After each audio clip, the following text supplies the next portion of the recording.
Hello there, good afternoon and welcome to Network Africa with me, Cynthia Are. Now, following huge criticism which the South African government faced for handling the issue of xenophobic attacks casually, authorities are trying to convince concerned countries that they're wrong. As a result, South African soldiers and police have conducted a series of raids in an effort to curb attacks on foreign nationals and the looting of shops. Men's hostels in Johannesburg, housing mainly South Africans, were searched for weapons and 11 arrests were made. The army was ordered to deploy to volatile areas to stop further attacks that began about 3 weeks ago.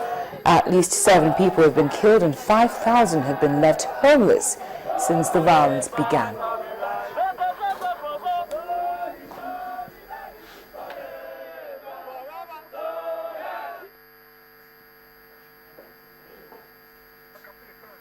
Now, still in South Africa, 11 men have been arrested in Johannesburg. They're suspected of involvement in violence against immigrants. Now, the men were held during a joint raid by the police and army on a Johannesburg hostel. A wave of anti-immigrant violence has so far claimed 7 lives in trouble spots in Durban and Johannesburg, to where the government announced the deployment of defense forces on Tuesday.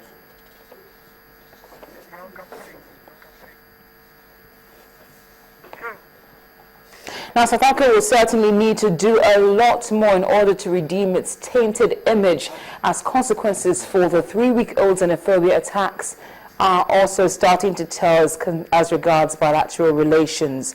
Now, South Africa has closed its consulate in Lagos following anti-xenophobia protests.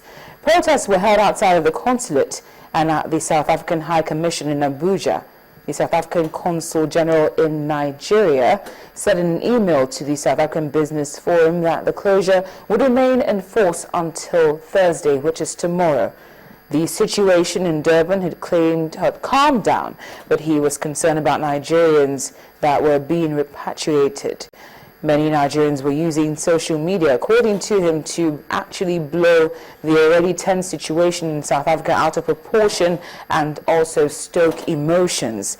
This was why many maintained that their compatriots were being killed in South Africa on a daily basis.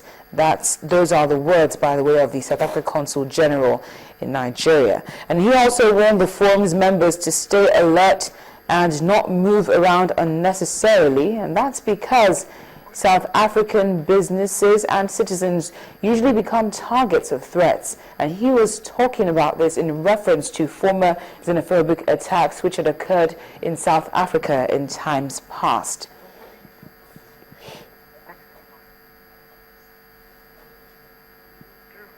Now, the South African government definitely has its hands full trying to put a stop to these attacks, and the government is also concerned about reprisal attacks in countries whose nationals have been affected by the attacks.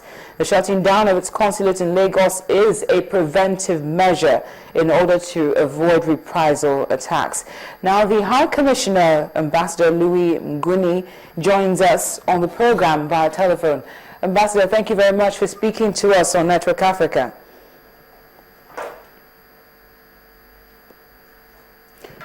Ambassador, thank you for joining us on the program. Okay, thank you.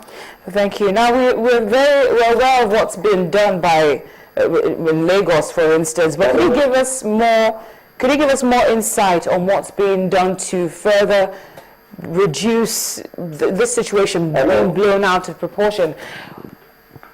Well, we'll have to take a break now on the program. When we come back, we'll reconnect with the High Commissioner, Ambassador Louis Mguni, to give us more insight concerning what's happening as regards xenophobia. Please stay with us.